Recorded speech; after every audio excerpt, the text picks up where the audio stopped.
যাওয়ার অনুমতির জন্য স্বামী মহাদেবের নিকট উপস্থিত হলেন তিনি।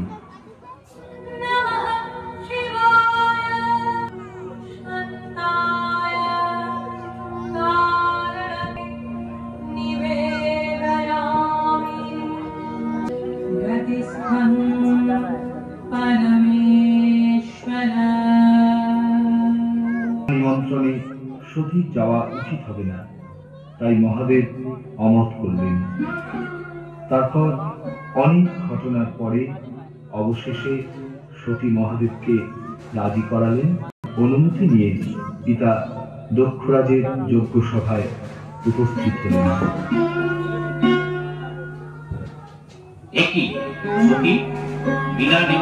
আমি তো তোমার কন্যা, পিতৃগৃহে আসা।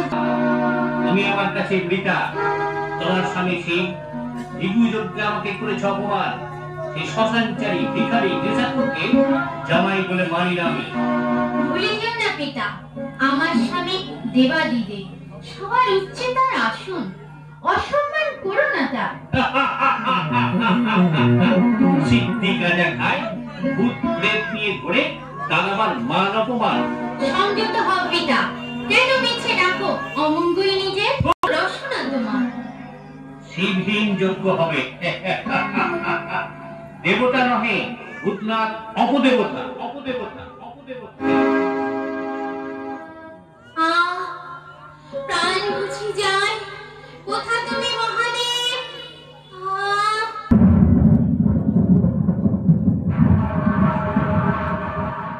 ধ্যান যোগে সতীর দেহত্যাগের সংবাদ জানতে পারেন মহাদেব। ক্রোধে তার শরীর কাঁপতে থাকে।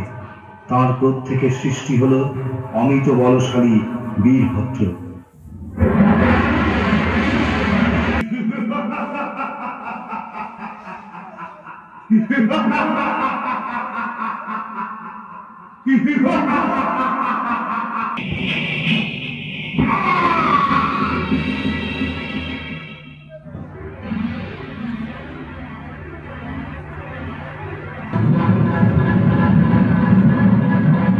কাঁপতে থাকে, মহাপ্রলয় বুঝি আসন্ন।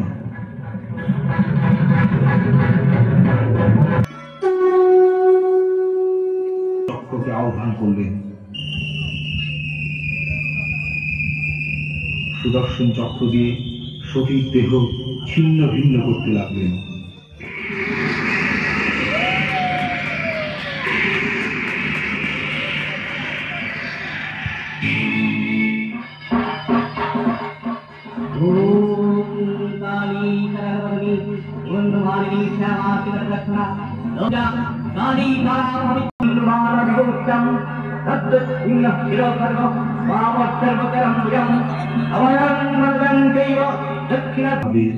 সতীর দেহ 51টি অংশে বিচ্ছিন্ন হয়ে ধরণীর বিভিন্ন অংশে পতিত হয়।